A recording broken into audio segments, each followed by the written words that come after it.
Doutor, você que atende todo dia o pessoal sofrendo, né? Ansiedade, depressão, essas coisas e tal.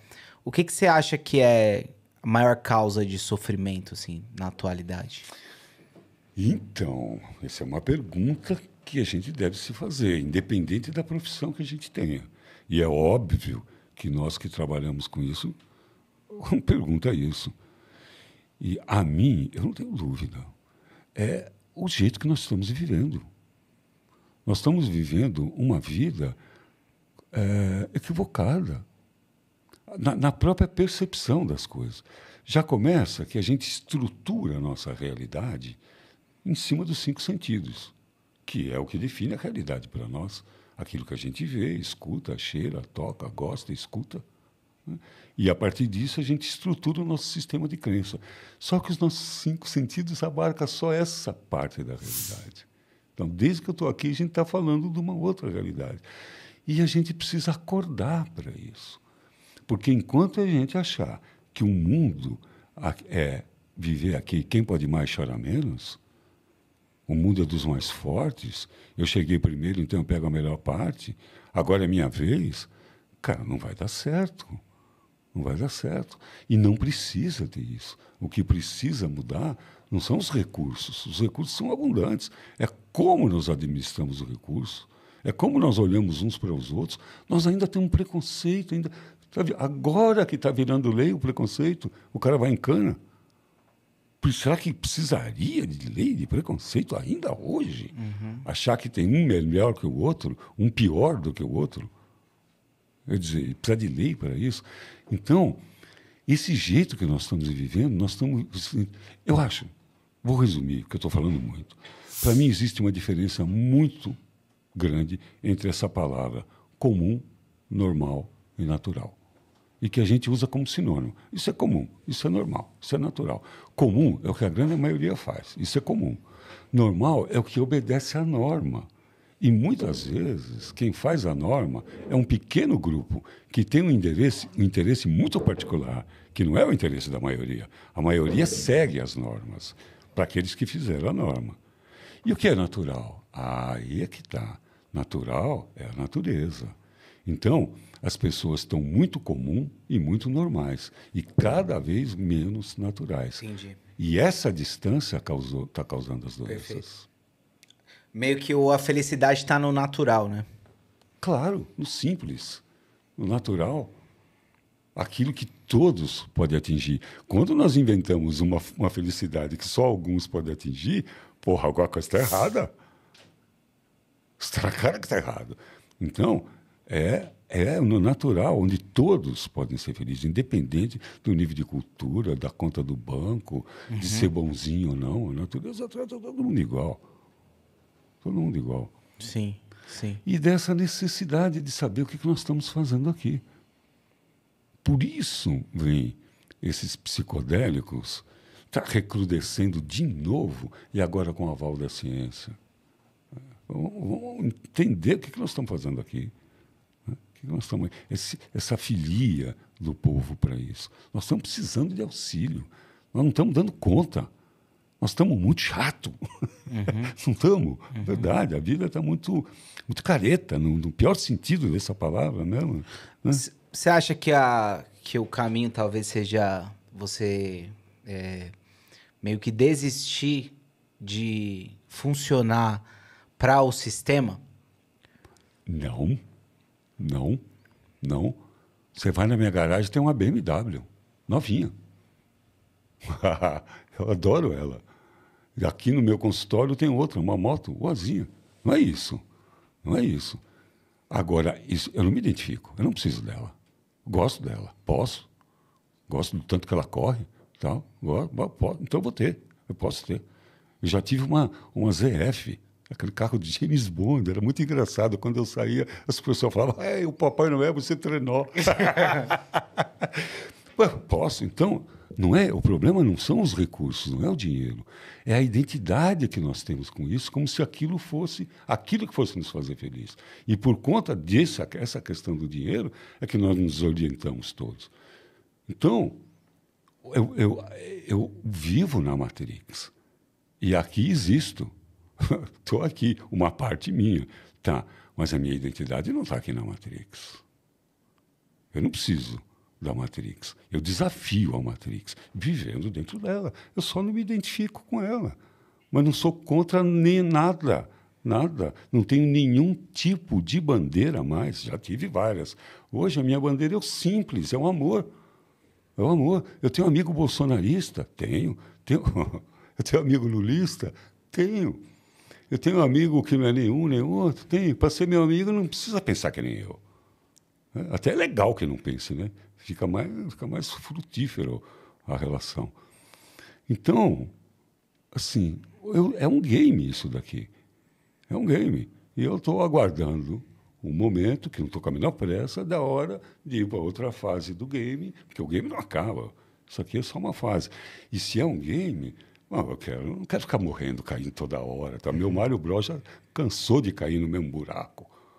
Então, eu vou aprender como é que joga o jogo, vou fazer os pontos, né, aqui dentro desse Matrix, né, mas não vou me identificar com isso. Mas já que você falou que é um game, então como que zera o game? O que tem que fazer? Qual que é o segredo para ter uma vida boa? Aí é que tá. Tá para dentro, não tá para fora. É olhar para dentro. Nós temos tudo que a gente precisa dentro de nós. Nada contra os templos, mesmo. Nada contra os sacerdotes, mestres, gurus, nada contra eles. Nada contra os livros. Claro que não. Adoro ler, adoro escrever. Mas, a pessoa, o homem o ser humano pode perceber que o seu corpo é o templo. Que ele pode falar com o dono da bagaça toda no silêncio dele mesmo, sem ter que ir para lugar nenhum, sem ter que se render, sei lá, sem não precisar de ninguém, só no seu silêncio. Já é possível a pessoa fazer isso. Claro que é, só ela querer. Qualquer um pode fazer isso. E se encontrar com Deus dentro dele. Então, o corpo é o templo. Pronto. O mestre, ele escuta dentro dele. E o grande livro é a mente. Olha para ela. Olha para dentro, vê como é que você funciona. Imagina se a gente ensinasse as nossas crianças, assim que começasse a frequentar a escola, tinha uma matéria que era sentimento. Aprendeu a ler? Vamos aprender o que você está sentindo, por que você está sentindo. Olhar para dentro. O mundo seria completamente diferente hoje. Se as pessoas soubessem o que elas sentem, por que elas sentem, quem elas são. Fica todo mundo fazendo pose. E quando você faz uma roda e permite todo mundo ser vulnerável, cara, é mágico o que acontece. Primeiro que você começa a ver que todo mundo é igual. Nossa, a história dele, caraca, o pai dele, tudo igual. Tudo igual. Não tem bom. Ou o contrário, todo mundo é bom. Então a gente fica vivendo uma mentira de ficar fazendo pose e tal, e ficar fazendo post de bife. Se liga. Olha para dentro. Você imagina se a gente tivesse um Instagram verdadeiro e que na segunda-feira tinha vários posts. Esse fim de semana, cara, deu uma brochada, puta, foi triste. Levei tanto tempo para ir para aquela mina, para um hotel. A hora que eu vi aquele monumento, falei, é muito caminhão. Para minha areiazinha, brochei. Quem que fala isso? Cheguei atrasado, fui despedido. Mas, pessoal, cheguei atrasado hoje, mais uma vez. Por relaxo. Por relaxo, eu não moro melhora. em São Paulo, vocês também. Você imaginou que legal que seria? Seria legal mesmo. Seria todo mundo ia ver que pronto. Olha que legal. Você ia falar, aquele cara é daquele jeito, eu quero conhecer aquele cara. Não aquele tipo. Está tudo invertido. Então, nós criamos um mundo que ficou ruim para a gente viver dentro dele. Então, precisa de uma revolução. E eu não acredito mais em revolução armada, como eu já acreditei. Já estava pronto para isso. Então, não acredito. Acredito na revolução amorosa. Não o amor como uma virtude judaico-cristã, como um tipo de consciência de que todos somos um e de que não tem outra coisa para fazer. De que o bem não é uma virtude, é uma porta para aquela energia maior cósmica e sair desse Matrix aqui. Então, o bem é uma chave para a prosperidade. A generosidade é uma chave para a prosperidade. E aí as pessoas ficam mesquinhas. Vamos isso aqui só para nós, para aqueles que têm o poder. Nós precisamos mudar isso aqui. Se a gente mudar isso, eu não sei se vai ser possível. Eu acho que primeiro vai ter que ser possível mudar a consciência humana para mudar isso. E a revolução é permanente e é interna e é individual. E é uma revolução vibratória. Só esse tipo de conversa que nós estamos tendo vai vibrar. Algumas pessoas vão tocar. Algumas pessoas vão ficar sensíveis com isso. Falar, esse cara não está falando besteira. Vai reverberar. Então, isso é a revolução. É simplesmente ser. Não tem que ficar fazendo doutrina, nada. Você muda a maneira de você falar, de você pensar, de você agir. Segue a tua vida. Daqui a pouco alguém olha e fala, legal esse cara, olha o que ele está fazendo. Isso, e aí daqui a pouco um vai contaminando positivamente o outro, ou reverberando no outro. Daqui a pouco o status de consciência, que eu já acho que é maior do que a inconsciência com o mal, eu só acho que o mal é mais organizado. E a imprensa adora falar deles. Então parece que eles são melhor que o bem, ninguém fala do bem. Mas o que tem de gente boa por aí, no dia a dia? Não tem? Na rua, em qualquer lugar.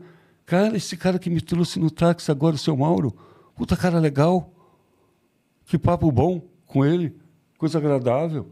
Ali, eu já estava todo atrasado, todo culpado, tal. A conversa me deixou de boa. Ali. O cara está dirigindo, leva um papo daquele, está fazendo o trabalho dele com amor, com carinho. E são coisas que todo mundo pode fazer. Se todo mundo encanar de consertar, a gente conserta essa bagaça rapidão. O duro é o interesse daqueles que acham que para eles tá bom já. Então, esse é que é o problema. Aí vai ter que ter um choque. Esse choque não é mais econômico. Não acredito nisso. Tem que ser de consciência. Cara, e tem alguma... Na Bíblia, tem alguma coisa que fala sobre depressão, por exemplo? Tem algum caso de depressão que você consegue enxergar na Bíblia? Na Bíblia, não tem a palavra depressão. Sim, que nem existia, Isso, né? nem existia. Essa palavra deve ser de 1900, por aí. Isso, é recente. Um pouquinho mais pra cá, né? cá. Quando criou o DSM, talvez, não sei. Mas a psicologia como ciência é faixa de 1900, mais ou menos. Isso. Mais ou menos. O DSM é mais recente. Mais recente, né? Mas com a palavra ansiedade, depressão, transtorno bipolar, esquizofrenia, isso nós não vamos achar na Bíblia. Sim. Certo? Mas tem sim falando sobre saúde mental e separando, Marco, o que é saúde mental e o que é possessão espiritual, o que é problema de cura espiritual. Porque Jesus falou sobre isso. Jesus falou o seguinte, esta enfermidade aqui é espiritual, essa doença aqui, esse problema aqui, nós vamos curar a doença expulsando o espírito maligno. Sim. Tem essa fala de Jesus. Só que nós vemos ali, Marco, que são pouquíssimos casos. Não fiz as contas, mas é uma proporção menor. Vamos colocar de 100% dos milagres que está ali registrado, vamos colocar que talvez 20%, estou chutando, tá? Tenha falado que tem uma conotação espiritual. Uhum. Mas quem identificou? Quem diagnosticou? Jesus. Diagnosticou e curou e expulsou. Se o Marco olhar para uma situação de uma casa e falar assim, é espiritual. Dentro do mundo espiritual, dentro do mundo eclesiástico, nós vamos respeitar o seu sentimento se você tem uma estrutura para isso. Agora você identificou. E aí? Você tem que expulsar. E você expulsou, você tem que falar, não precisa fazer mais tratamento. Ué, eu já expulsei. Não precisa mais fazer tratamento. Deus me mostrou, eu expulsei. Agora, se te mostrou, é espiritual, a pessoa vai continuar fazendo tratamento. Aquela fala é só para humilhar? É só para destruir a pessoa? É só para colocar mais um peso em cima dela? Era melhor você não ter falado nada. era melhor você ter ficado quieto. Sim. E ter colocado na sua oração secreta o que você sentiu. Agora, voltando ao que você falou sobre o que está lá, se está na palavra de Deus, falando sobre essa parte da saúde mental. Mateus 4:24, há ali um momento em que é trazido diante de Jesus vários problemas, várias situações, que a multidão acompanhava ele para fazer os milagres, ter suas causas resolvidas. E ali é separado, Marco. Ali está colocado assim, trazia os enfermos, trazia os endemoniados, havia casos que era espiritual, sim, e trazia os lunáticos, que era o termo da época para a parte da saúde mental. Por exemplo, um esquizofrênico. Sim, por que eles falavam lunático? Lunático vem de lua. Uhum. Ou seja, essa pessoa aqui passa uma semana perfeita. Ela trabalha, ela cumpre com as suas obrigações, é uma pessoa boa, ela participa dos louvores, ela é tranquila. Na outra semana, ela é agressiva, ela agride pai e mãe, ela desmaia, ela cai no chão, ela muda. Agressiva. Ela muda como a lua muda. Fases da lua. Qual a explicação? Será que é porque a lua mudou, ele também muda? Entendi, por isso que era lunático. Lunático. Esse lunático seria o depressivo de hoje, seria o bipolar ciclano, Borderline, seria o todas as esquizofrênico, coisas. seria o borderline que hoje está bacana, conversando, educado, amanhã está chorando, falando que ninguém ama ele. Então, lunáticos... Ele não colocou na mesma classe os endemoniados e os lunáticos. Perfeito. Entendi. É isso que está claro, que deixou registrado para nós. Que aquilo que eles não conseguiam classificar, que sabia que era uma pessoa que mudava, é o lunático, que mudava conforme a lua. Então, Legal. Esse é o registro da saúde mental. Agora, de comportamentos, você também é criado na igreja, você sabe. Você vê a história de Elias, Sim. Moisés, de Jó, de Jeremias. É. Todos eles tiveram momentos que eles afundaram numa É. tristeza profunda. Elias, eu acho que é o mais claro ali, que é uma depressão, né? O cara se fechou numa caverna, estilo não tava vendo mais significado em nada, né? Não tava... E é feito com ele uma espécie de uma terapia, né? Porque pede pra ele comer, pede pra ele, né? Então é interessante o procedimento, né? Eu falo que é a terapia de Deus, no caso de Elias.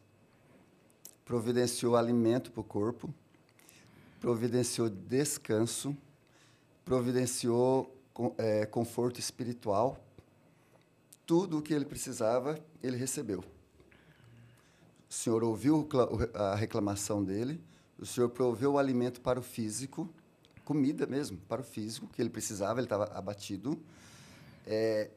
Falou para ele que ele não estava sozinho, falou, olha, tem mais Acolhimento, outros. né? Acolheu, fez tudo o que ele precisava.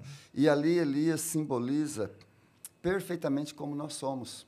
Um dia antes, vitorioso, fazendo uma obra, participando, não é fazendo, né? Participando de uma obra gloriosa, porque não foi ele que fez. Vendo milagres. Vendo o milagre. Mas como humano, ele temeu pela vida dele.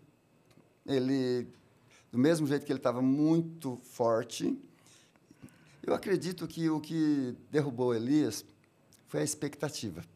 Porque, veja bem, Marco, ele fez uma obra gloriosa. Deus permitiu, né? 400 e tantos profetas destruídos. Então, seria o caso de pensar assim, vai ter agora uma conversão, vai ter uma mudança, esse reino aqui vai ser dividido, agora Acabe, Jezabel, todo mundo vai entender que é o Senhor de Israel e acabou. Não tem para ninguém. Não tem discussão. Não tem. O que aconteceu?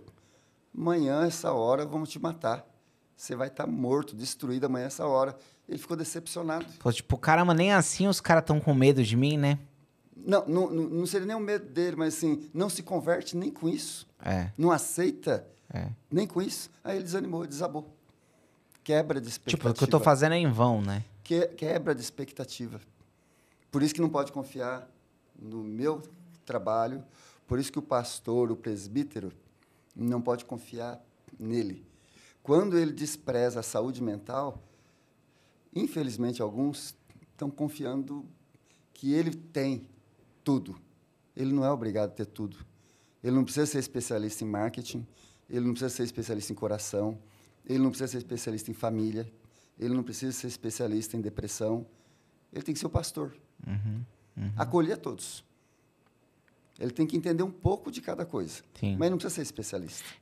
Cara, por que você acha que alguém deprime, assim, que alguém entra em depressão?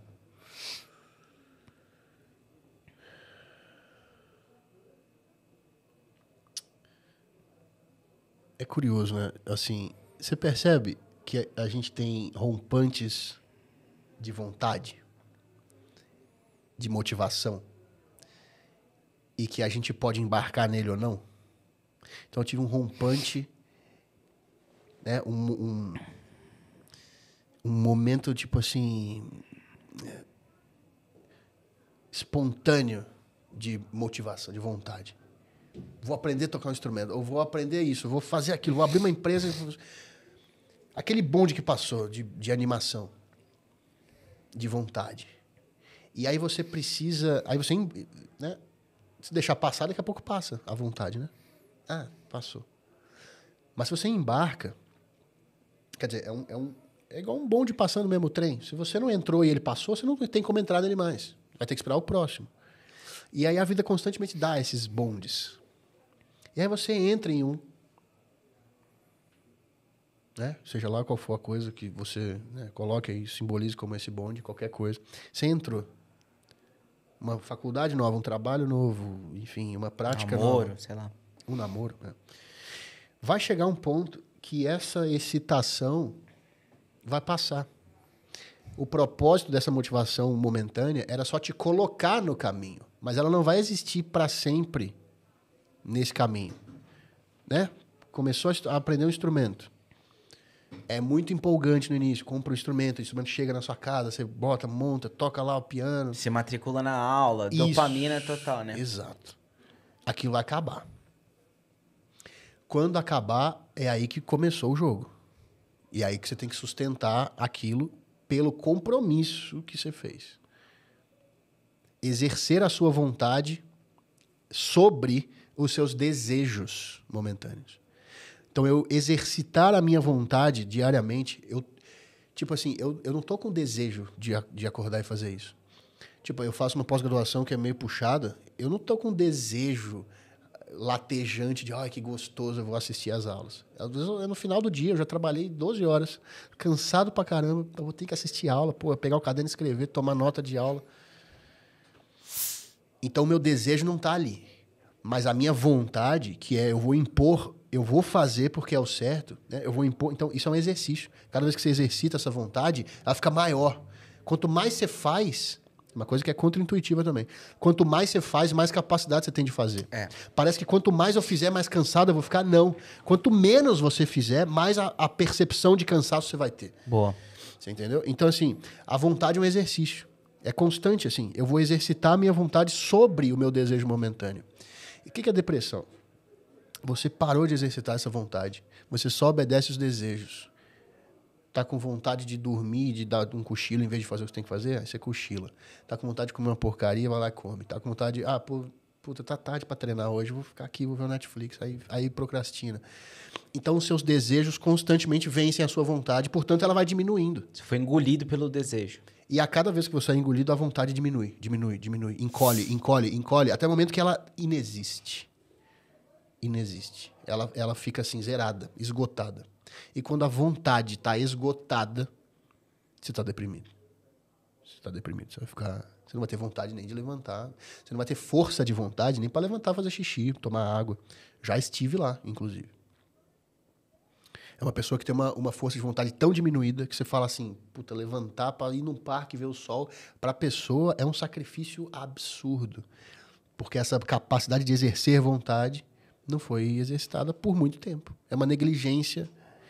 Nenhum psicólogo hoje em dia vai falar isso. Você está falando que a culpa do depressivo é dele? Porra, sim. Tô falando isso. Claro que é. Claro que tem uma...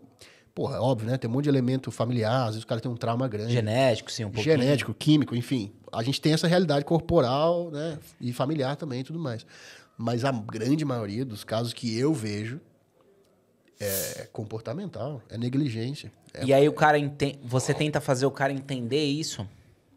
Eu não vou pra nenhum extremo, né? Tem um extremo de assim, coitadinho, ele não consegue, ele tá deprimido.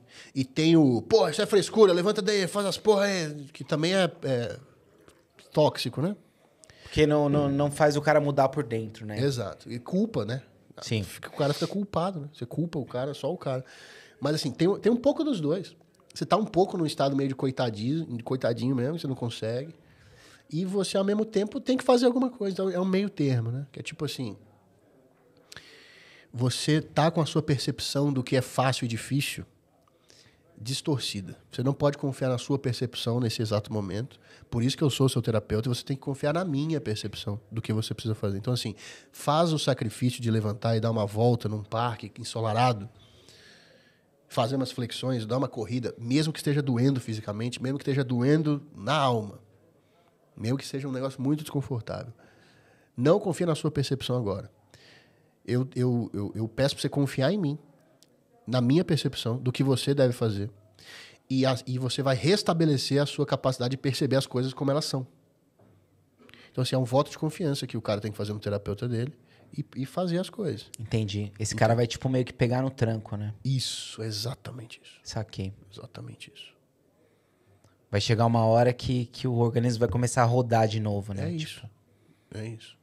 Entendi, mano. Entendi. Interessante. É expor o cara à vida, né? Tipo assim...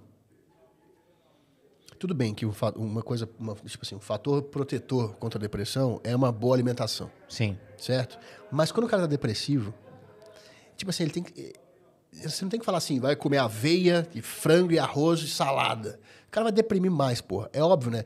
Vai chegar o momento dele comer saudável. Quando ele tiver sustentação, tipo, estrutura psicológica para isso. Mas enquanto isso, fala assim, o cara que tá deprimido, ele não tem vontade de comer. Ele sente que o estômago tá vazio, mas não tem vontade de comer. Ele perdeu o prazer nessa porra. Então eu falo assim, cara, vai lá, compra um chocolate. Vai num parque ensolarado, olha para uma coisa intensa, uma árvore colorida, flor, sol, o lago ali, sei lá, de Ibirapuera da vida, as pessoas conversando, olha para essa porra. Pega um sorvete, pega uma coisa gostosa. Tipo assim, Lembra as coisas boas da vida. Exato. Lembra os seus sentidos. Ativa um pouco a engrenagem. Bota um óleo nas engrenagens para elas começarem a rodar. É óbvio, né? Que são prazeres momentâneos também. O sorvete, chocolate e tal. Você não vai, né, sustentar a sua vida através disso. Mas assim, retoma o contato. Toma um banho quente, sei lá. Um banho de banheira. Você entendeu? O cara perdeu, digamos assim, a percepção do normal. Para ele se... Tomar banho ou não tomar, tá bom. Comer ou não comer, tá bom. Pentear o cabelo não, tá bom. Né? Vestir uma roupa boa ou não vestir, ou enfim. Perdeu o referencial. E o terapeuta vai resgatar esse referencial. Resgatar no cara a compreensão de que ele consegue. Se ele quiser. Não é tipo assim, culpar o cara e falar, porra, você não tá nem tentando, você tá um preguiçoso, você não tem que trabalhar, essa falta de Deus, essa falta de não sei o quê. Não, eu tô dizendo assim, cara, eu acredito em você. Eu sei que você consegue, porque eu já estive aí. E a minha percepção, quando eu estava, era que eu não conseguiria. Tem que ter uma pessoa de fora. Em alguns momentos tem que ter uma pessoa de fora. O cara não tem força mesmo. É a confiança total do paciente na personalidade do terapeuta. Não é nem a técnica que o cara usa. Às vezes você tem uma conversa com uma pessoa madura, que nem é terapeuta, vai te ajudar mais do que um terapeuta recém-formado que tem cheio das técnicas e não tem uma personalidade madura ainda. Entendi. Não tem uma confiança na hora que fala contigo. Sim. É o que o Freud chama da tal da transferência, né? Se não rolar a transferência, o bagulho não funciona. Impossível, é isso. É isso. É um dos lemas que tem na psicologia, né? O que trata o paciente é a personalidade do terapeuta. Saquei. E aí pode ser diversas as técnicas que já rolou o match ali dos dois, né? É igual técnico de futebol. É. O cara pode ter estudado o curso, não sei o quê. Se o jogador não sentir confiança naquele cara, não adianta. Quem ensina? Qual curso ensina confiança? Nada. O que ensina confiança é sofrimento e ter vencido ele. A nível pessoal. Como que você vê essa questão de tomar remédio para a saúde mental?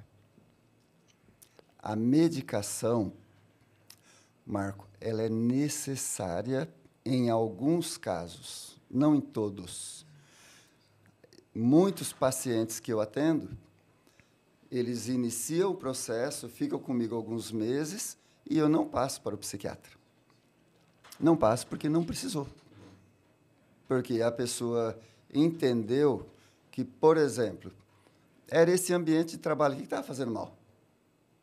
Aí essa pessoa, ou sai desse ambiente, se tiver condições de ter já uma solução, ou ela muda a percepção dela com esse ambiente, muda a relação com as pessoas, porque às vezes é ela que é o problema, ela também ajuda na criação dos conflitos. Ao fazer essa adaptação, essa mudança de percepção, incluir atividade física, mudar a alimentação, Sol, sono. parar de beber, que estava bebendo, né? Parar de fumar. Com certeza, o estresse, o nervosismo, a tensão que estava aqui vai diminuir, vai dormir melhor. Então, era localizado, vamos dizer, a situação. Terapia, não estou falando que não adoeceu, tá? Não estou dizendo que não tinha que se afastar do emprego, mas a terapia foi suficiente.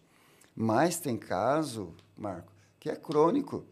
Tem paciente que na primeira sessão eu falo, olha, eu só te atendo se nós fizermos a parceria com o psiquiatra. Aí, esses dias eu atendi um paciente, ele falou, não, mas eu não confio em remédio, eu não aceito, não sei o quê. Eu falei, não tem problema, eu entendo o seu ponto de vista, mas eu não vou te atender. Eu não aceito você como paciente. Não, mas eu não aceito. Eu poderia aceitá-lo como paciente, ficar com ele 2, 3, 4, 5 meses. Haveria uma evolução? Haveria. Mas eu sei que não é a evolução que seria com o psiquiatra junto. E como o meu pensamento não é só no meu bem-estar, só naquilo que eu vou ganhar nesses 3, 4 meses, eu quero ele bom, eu não estou preocupado em ficar com ele 6 meses ou 1 ano. Eu quero ele bom. Se esse bom for 2 meses, tchau. E se para isso ter que colocar o psiquiatra, é com o psiquiatra. Claro, eu sei que existe uma conversa, uma leitura e pesquisas. Não é só conversa, não é só leitura, são pesquisas também. Que existe aquela parte das indústrias farmacêuticas que está vendendo muito e que investe muito em medicação. Eu sei que existe isso. Só que eu não posso deixar de ver o benefício da medicação para quem realmente precisa. Tem casos que não tem condições. A pessoa só vai ter uma qualidade de vida jóia com a medicação e terapia. Por quanto tempo? Na maioria dos casos, quando a pessoa faz um tratamento sério, escolhe o seu psiquiatra, escolhe o seu psicólogo e faz o tratamento certinho, tem início, meio e fim. Não é para sempre. Não seria para sempre o uso da medicação. Seria, vamos colocar, 2 anos, 3 anos e fazer a retirada. Mas é o que acontece, Marco. As pessoas começam, abandonam o tratamento. Começa em outro lugar, abandona o tratamento. Começa em outro lugar, abandona o tratamento. Não dá tempo de ajustar a medicação. Ou senão o cara toma o remédio, fica bom, já tô bom, não preciso tomar mais. Ficou bom por causa da medicação. Aí para. Aí fala, não, tô indo na academia, tô indo na igreja, tô até assobiando. Tá ótimo, para que eu vou ficar tomando esse negócio aqui? Tô ótimo. Aí tira do nada, Aí tira. né? Daqui 3 meses ele tá ruim de novo. Aí estraga tudo. Porque tem o processo de desmame, né? Vai diminuindo a dose, vai fazendo todo o lance, né? Existe um lado químico que foi alterado. A medicação e o comportamento vai ajudar a regular isso aí em 1 ano, 1 ano e meio, 2 anos. Regulou, a pessoa pode até parar antes com a terapia e depois vai parar com a medicação. Mas, Marco, não é mais a mesma pessoa que iniciou a terapia. Não pode ser a mesma pessoa. Ela tem que estar com hábitos saudáveis. Ela tem que estar com conversas saudáveis. Ela tem que estar com uma espiritualidade saudável. Porque várias coisas que ela tinha, que eram os sintomas, causaram a doença. Ela trabalhou nos sintomas, na rotina, e fez tudo certo, tira a medicação, ela vai estar bem. Porque um dia ou outro que ela estiver triste, um dia ou outro que ela estiver mais irritada, ela vai saber como lidar aquilo ali sem medicação. Ela fala, hoje eu não vou trabalhar.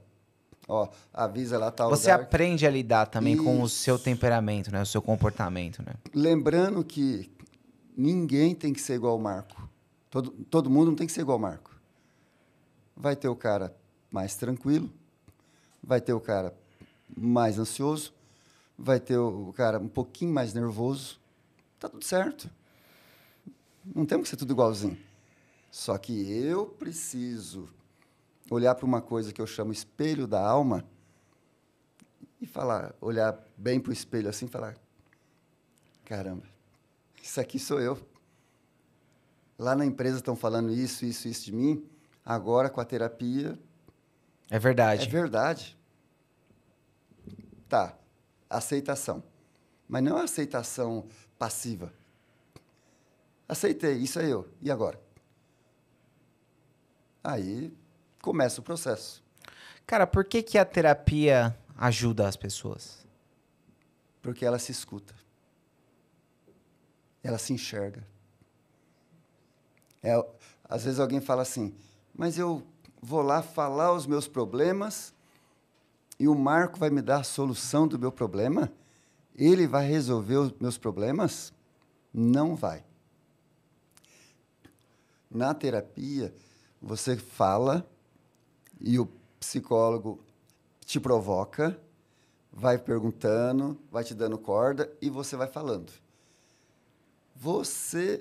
Ele vai te ajudar a te mostrar que aquele conflito na empresa, há evidências de que você tem parte naquilo. O psicólogo vai ajudar você dentro do relacionamento do casamento, dentro da terapia, que está caminhando para o divórcio com a sua contribuição. Mas é você que vai, na sua fala, no seu pensamento, você vai falar assim, caramba, será que o Rubens me falou algumas opções, será que se eu fizer tal coisa vai ajudar? E você começa a fazer. Aí você começa a ver a diferença. Mas o psicólogo não aponta a solução, não decide pela pessoa. Quem decide pela pessoa, e aí vem a confusão com o pastor, com o pai e com a mãe. Quem decide é o pai e a mãe. Quem decide é o marido, a esposa. Quem decide é o pastor, que fala, você está assim porque você errou tal coisa, você tem que fazer isso, isso, isso. Tudo isso está acontecendo com você porque você fez tatuagem. Tudo isso está acontecendo com você porque você parou de ir na igreja. Você volta a congregar que as coisas melhoram. Quer dizer, já deu a solução. A solução está na pessoa. Quando você se acha, quando você toma a decisão, sua vida anda. Mas a decisão, tanto para um divórcio, tanto para fechar uma empresa, tanto para voltar para a igreja, ou afastar da igreja, é dentro da pessoa. Ela vai achar um sentido para aquilo. Se dentro do sentido dela, ela fazer uma reflexão, ela vê que não é a igreja, não é o casamento, não é a empresa, é eu. Aí a vida dela melhora. É o seguinte, cara, quando eu vi você nos podcasts lá, eu me interessei bastante. Já conhecia você de outros trabalhos, né? Mas eu não sabia dessa veia sua de psicoterapêutico, dessas coisas e tal.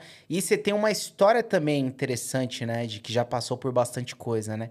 Quando foi que você começou a se interessar por esse lance de buscar conhecimento, essas coisas assim? Como que foi que rolou isso, assim? Desde muito criança até, cara. Eu lembro de... Assim, na escola, né?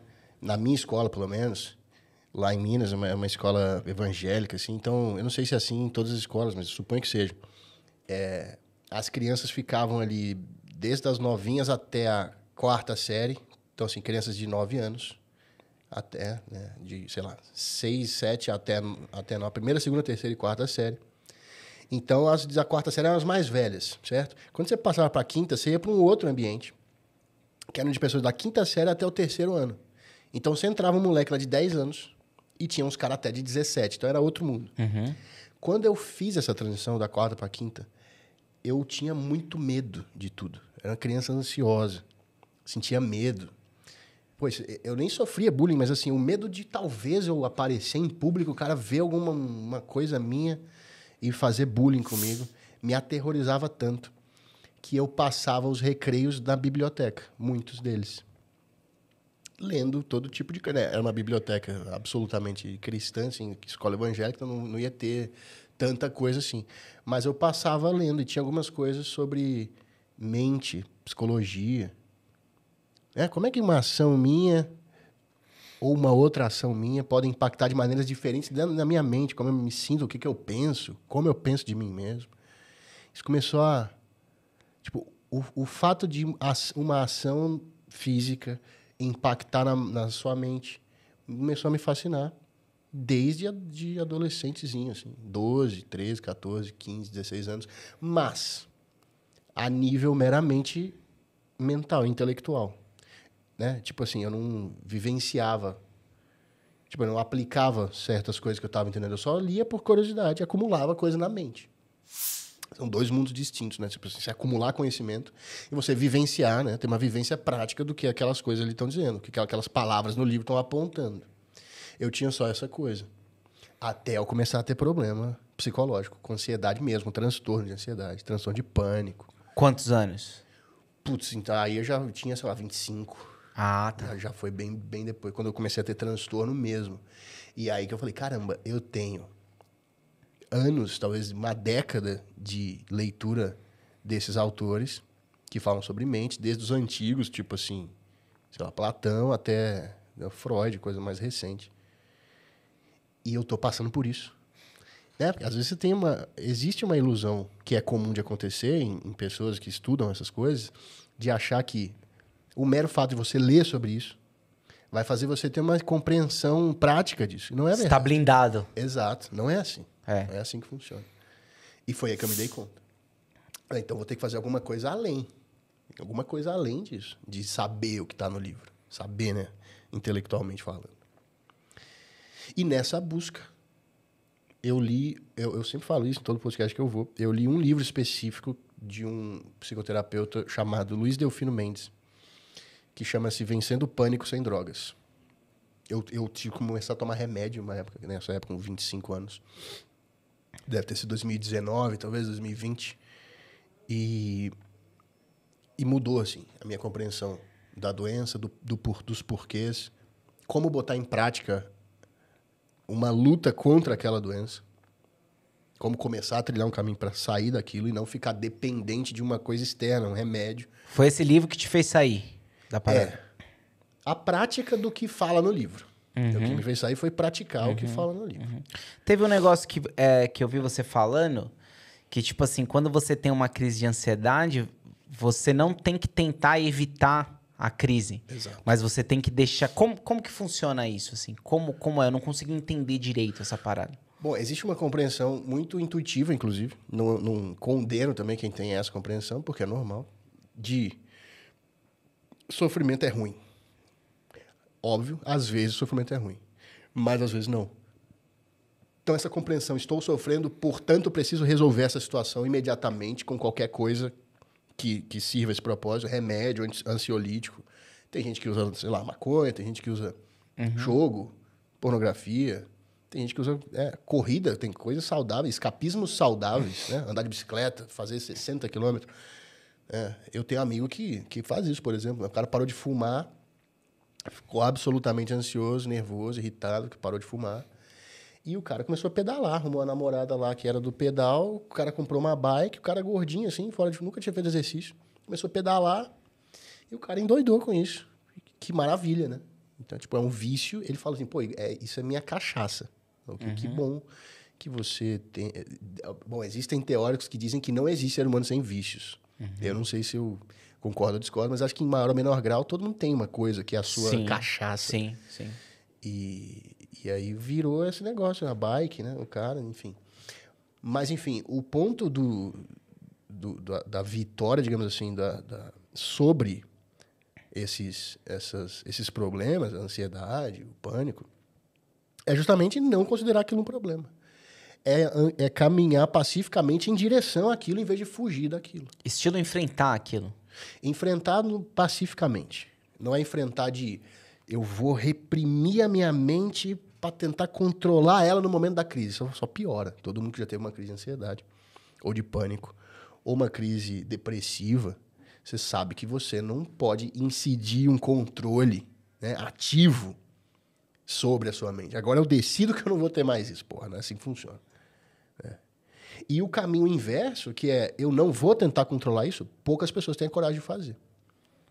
E é um caminho que é muito desconfortável. Você ter uma crise de pânico, quem já teve sabe que é absolutamente devastador, assim, é muito ruim. E você ter, digamos assim, o nervo, né, o sangue no olho, de ir contra tudo que a sua intuição está dizendo. Né? Luta contra, isso é um inimigo, isso é um problema. Luta contra, afasta, para com isso, reprime isso. Você lutar contra toda essa intuição e falar assim, não, eu vou deixar isso acontecer. Eu vou deixar esse processo acontecer integralmente no meu corpo. Tipo assim, meu coração tá acelerado, beleza. Se morrer, morreu. Deixa morrer. Entendi. Ninguém morre de crise de pânico. Crise de ansiedade, Ninguém morre. De pânico, Ninguém morre. Tem umas pessoas que... Parece que você vai morrer, né? Mas você não morre. Sabe o que... Mas, de fato, tem algo morrendo. Tem uma estrutura psíquica morrendo, que tem que morrer mesmo. É uma parte velha, provavelmente, do seu ego. É um conjunto de crenças que você já sabe que você não acredita mais. É um conjunto de maneira de se portar, maneira de falar, maneira de olhar no olho, maneira de caminhar, maneira de tudo. Crenças, ideologias e coisas que não cabem mais. Que estão morrendo. E que tem que morrer mesmo. O corpo produz essas... revoluções psicológicas. O seu organismo tem meios de produzir crises autorregulatórias. Certo? Febre é uma crise autorregulatória. Né? Deixa eu pensar. Uma tosse, você não... eu vou tossir daqui 5 segundos. O corpo produz um negócio. Um vômito, uma crise autorregulatória. Então, assim, o corpo tem meios de produzir crises que, no momento que acontecem, são absolutamente desagradáveis, mas que são benignas. Sim, o conceito de homeostase, né? Exato. Ele faz de tudo para voltar para a homeostase, que é o equilíbrio, né? Exato. E se tem alguma coisa que está pendendo para um lado e atrapalhando a sua homeostase, o corpo dá um jeito de cortar de vez, assim, demolir. É claro, né? Você, antes de ter uma crise de pânico ou um transtorno depressivo, provavelmente você teve avisos que seu corpo deu mais brandos. Tipo, para te avisar. Alguma negligência que você está cometendo. E você foi negligenciando. Até o momento que seu corpo falou, a partir de agora, não. Você entendeu? É tipo assim, eu comecei a tomar álcool, né? Comecei a tomar cerveja. Tomei 1, 2, 3, comecei a ficar bêbado. Comecei a perder as funções cognitivas. Comecei a andar torto. É o seu corpo te avisando. Para que você já está ficando intoxicado. Mas você ignora, foi negligente, continua bebendo. Vai ter um momento que seu corpo vai interromper e não vai permitir que você seja negligente mais. Ele vai produzir o quê? Vômito. Aí, tipo assim, é o seu organismo te dizendo assim, desculpa, mas agora você vai ter que parar o que você está fazendo e vai ter que me ouvir. Você vai ter que me dar atenção agora. E, tipo, eu vou te obrigar. Você vai ter que parar, sentar e vomitar. Então, quando se trata de fenômenos do corpo, então vômito, febre, a gente entende que é um negócio chato, desagradável, mas que é para o nosso bem. Certo? Quando esses fenômenos autorregulatórios acontecem na mente e nas emoções, a gente não tem a mesma compreensão. Sim. A gente não confia que essas crises são o próprio mecanismo da cura. A gente acha que a gente tem que frear esse negócio. E a gente freia, tomando remédio, se distraindo. Psicólogo fala isso pro paciente, bicho. Você começar a ter crise de ansiedade, sai para caminhar, põe uma música, vai conversar com alguém, tipo, tira a atenção da crise. É igual você tá ali, começar a ter uma crise ali de vômito, não, tomar um remédio, né? Um Plasil, tomar um Dramin, uma coisa para não vomitar. O que vai acontecer? O que precisa ser expulso não vai ser. Então, a crise que foi criada pelo seu organismo não cumpre o papel dela. E vai ter que surgir de novo, de novo, de novo, de novo. E aí vira uma síndrome. Que aí você tem recorrentes vezes. Entendi. Entendeu? A única vez que eu deixei uma crise de pânico acontecer foi a minha última, em 2020. Caramba. Nunca mais tive. Mas você não precisou entender a causa dessa crise de pânico Não. pra ela se curar? Não. Tem umas correntes, tipo a psicanálise, por exemplo, né? Que trabalha com a causa, né? Exato. Eu não vejo dessa maneira. Eu não estudo psicanálise, por exemplo. Eu faço uma pós-graduação em psicologia clínica, então eu tenho que estudar Freud. Sim. Apesar de não concordar com a maioria do trabalho, mas assim, tem contribuições para dele que são inegáveis, inegavelmente boas. O jeito que ele mapeou as coisas ali é muito... É bem genial, né? Tipo assim, é inegável que tem uma contribuição importante. Mas assim, eu falo isso com os meus pacientes. Pô, você tá andando na rua ali, você tomou uma bala perdida no ombro aqui, pô, tá sangrando, tá doendo, não sei o que, não sei o que. O cara, aí um amigo seu fala assim, pô, Marco, vamos correr pro hospital. Aí você fica assim, pô, não, eu quero ver, eu quero ir para lá, eu quero investigar se veio daquela casa ou daquela casa. De onde que veio esta bala que me magoou? Cara, você pode até ver isso, mas enquanto tem uma ferida aberta, corre pro hospital, porque a solução é a mesma. Sim. É tirar o projétil, é limpar, tomar um remédio, botar uma faixa aqui para não infeccionar, não é um problema. Então, assim, cura a tua ferida quando ela é mais aberta e depois que estiver mais tranquilo. Você pode investigar as causas, claro. Sim, faz Mas é que assim, o meu trabalho com os meus pacientes, eu geralmente pego o cara na ferida, entendeu? Quando ele tá na fase da ferida exposta aqui. Então, a causa não interessa muito. Certo. Você pensa mais na mudança de comportamento, não? Mudança de postura. Sim. Essa postura, a mudança de postura do cara fugitivo, o cara que tem, meu Deus, isso aqui vai me dar sofrimento. E se eu tiver uma crise quando eu chegar lá? E se eu tiver uma crise de ansiedade quando eu for em tal lugar? Eu tenho um trabalho para apresentar. E se eu tiver uma crise? Essa postura fugitiva e medrosa, né, substituir ela por uma postura de, se tiver, eu vou estar lá para lidar com isso. E vou bancar aquilo e vou lidar com aquilo ali. É essa mudança que, a princípio, eu tento provocar nos meus pacientes, nos meus mentorados. Uhum. Você acabou meio que desenvolvendo um método, assim, com base em tudo que você estudou. Para ansiedade e pânico, especificamente, eu tenho um método que funciona. Eu não dei nome pro método, não fiz livro com métodos, né? Mas, assim, é um negócio que eu vivi na minha pele. Assim, até a última fase, você entendeu? É por isso que eu falo com o cara assim, mas eu posso ter a crise sem ficar... Pode, mas eu não vou enlouquecer. Eu fico, cara, escuta o que eu tô te dizendo. Eu fui até as últimas consequências do sofrimento psicológico causado por uma crise de pânico, de ansiedade. Até a última fase.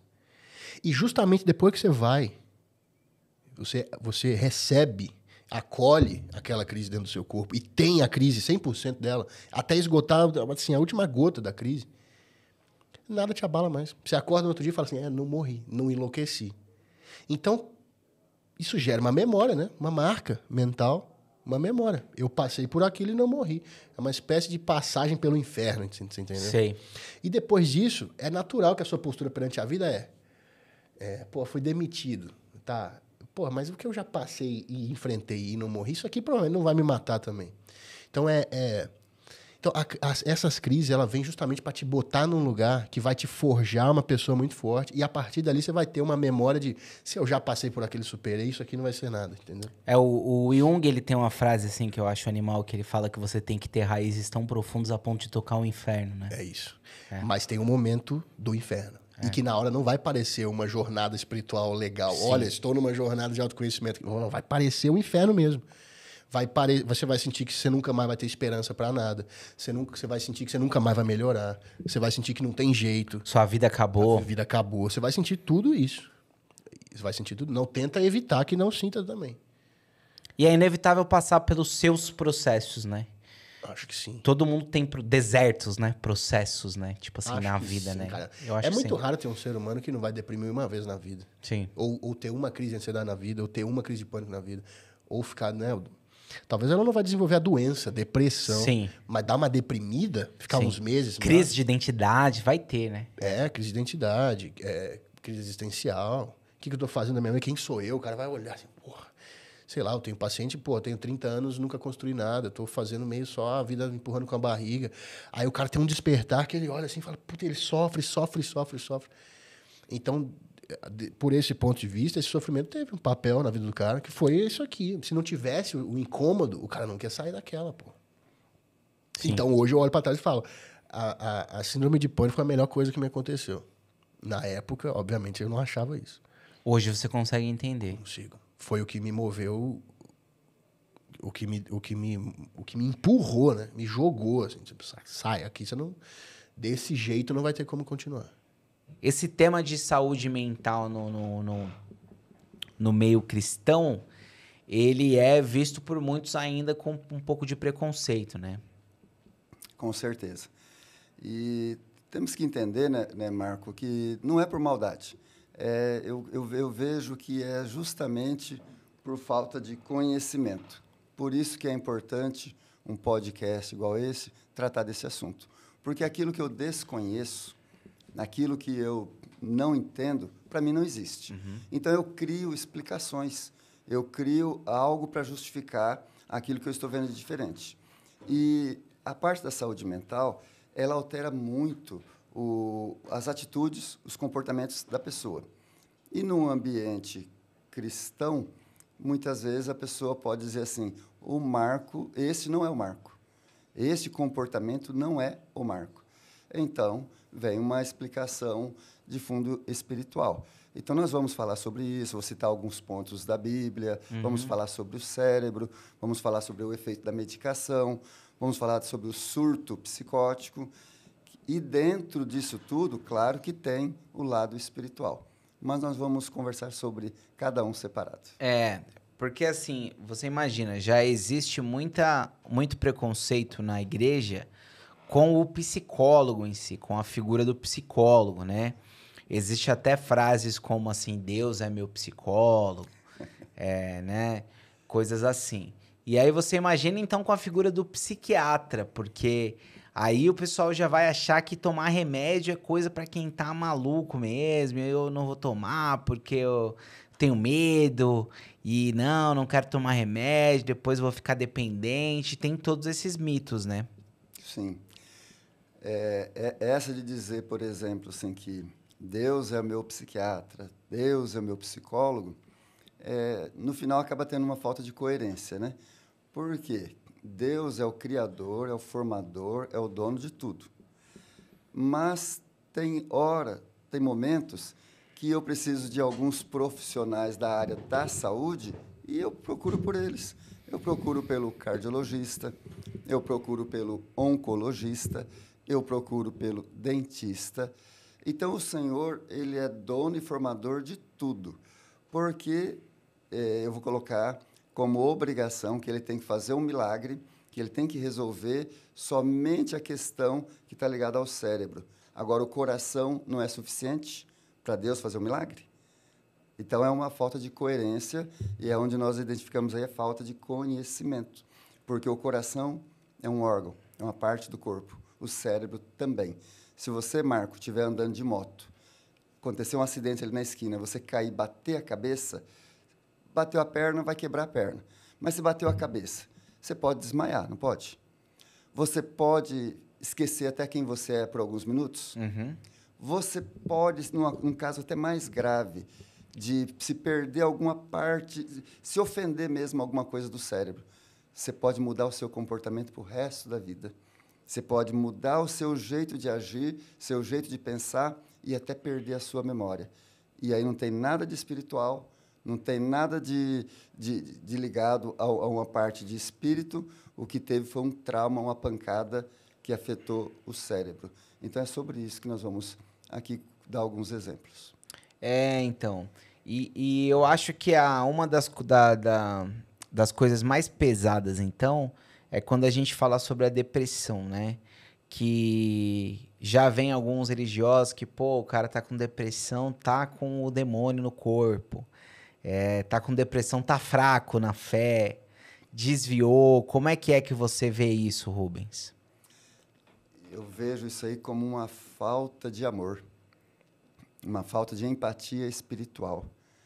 Porque, veja bem, Marco, acontece de pacientes me procurarem, pastores, presbíteros, anciães, diáconos das suas comunidades, onde eles exercem a sua espiritualidade, e às vezes procuram um psicólogo e um psiquiatra depois que já complicou muito a situação. E às vezes procuram ainda escondidos, Marco. Sabe assim, vai numa outra cidade, vai um pouco longe, não pode comentar com ninguém, porque coloca uma imagem o seguinte: o padre, pastor, o presbítero, ele não é humano. Ele tem uma relação mais próxima com Deus. Então, se ele precisa passar por um psiquiatra, se ele precisa passar por um psicólogo, então ele não é tão bom pastor, tão bom presbítero. Isso é a visão. É uma visão preconceituosa e errada. E pior ainda, Marco, quando o pastor acredita nisso, porque ele impõe essa visão para aqueles que está acompanhando ele. Então, ele não se cuida e ainda orienta os outros para não se cuidarem. Ele fica com a depressão, mas não vai no psicólogo, né? É triste, mas acontece. Tem uma pesquisa que diz o seguinte, várias pesquisas analisaram isso aí, que o brasileiro demora, em média, 3 anos para procurar ajuda na parte das emoções, da psiquiatria e da psicologia. Em média, 3 anos. Isso quer dizer que tem pessoas que demoram 5, 6 anos para procurar ajuda. Algo que poderia ser tratado no início, um trabalho preventivo, um trabalho cuidadoso, talvez nem haveria necessidade de colocar medicação, resolveria com terapia, com mudança de hábitos, mudança de alimentação, controle de hormônios. Agrava a situação, piora a situação, porque só procura socorro, só procura ajuda quando fala, olha, surtou, explodiu, não tem mais jeito. Então, é importantíssimo as igrejas que têm esse contato direto, abrir essa porta. Falar, olha, você pode sim procurar um psiquiatra, um psicólogo, assim como você vai no cardiologista. Ah, mas isso não vai afetar minha fé? Vou entregar minha vida para um homem? Não, você não vai entregar sua vida para o psiquiatra, nem para o psicólogo. Do mesmo jeito que você não entrega para o cardiologista, não entrega para o oncologista. Você vai lá, se submete ao tratamento, escolhe o profissional, ora a Deus, pede, Senhor, está nas tuas mãos, faz segundo a tua vontade. Mas você ora e pede que o Senhor coloque a mão, junto com a mão do profissional. Você não entrega a vida para ele. Mas da terapia e da psiquiatria eu escuto falar isso. Eu vou contar a minha vida, eu vou confiar nele, eu vou entregar a minha vida. Não, você não vai entregar a vida. Você, sempre a tua vida vai estar dentro da tua fé. E aí já tem uma distorção de alguns textos bíblicos, né? Que aí o cara vai falar, não, a Bíblia fala que eu tenho que me confessar pro Senhor, né? Então eu não vou falar isso para o homem, né? Ou fala que tem que confessar uns aos outros.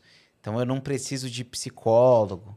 Vai ter também uma interpretação errada, Sim, né? confessar uns aos outros as vossas faltas. É terapêutico. Sim. Você tem um amigo para te ouvir. Mas o problema é onde achar esse amigo, Marco. Porque você contar as suas fragilidades, contar as suas dificuldades, contar os seus pecados, seus erros. Quantos amigos que é possível só te ouvir e não repassar isso para frente e não te julgar? Porque quando Jesus fala, quando ficou registrado nas cartas, que é para confessar faltas uns aos outros, é para você ouvir, acolher com misericórdia, com amor, seguir o modelo de Cristo. É muito difícil pessoas com esse dom, mas existe. Existe o aconselhamento espiritual, existe o acompanhamento espiritual que o pastor pode fazer, só que você tem que escolher uma pessoa. Só que, neste caso, é um acompanhamento, um aconselhamento da vida espiritual. Isso. E pode até dar alguma sugestão também, uma orientação da vida profissional, da vida emocional, pela experiência que a pessoa tem. Agora, com um psiquiatra ou com um psicólogo, é diferente, porque a pessoa vai ter o acompanhamento de um profissional que ele entende dos sintomas de um ataque de pânico, dos sintomas de uma esquizofrenia, da maneira que você tem que conversar com um filho que tem depressão, da maneira que você tem que tratar uma esposa que está passando por um transtorno dismórfico pré-menstrual, conhecido como supermenstruação.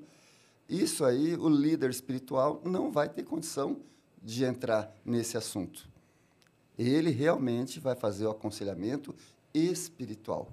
Agora, ele pode ter dentro da equipe dele, da confiança dele, da comunhão dele, um cardiologista, um psiquiatra, um psicólogo, que ele vai falar, olha, vai naquele lá que ele vai te entender. O pastor honesto deveria fazer isso, né? Falar, olha, isso daí não é minha área, procura um psicólogo, né? Procura um psiquiatra. Mas muitas vezes ele joga até mais culpa na pessoa, né?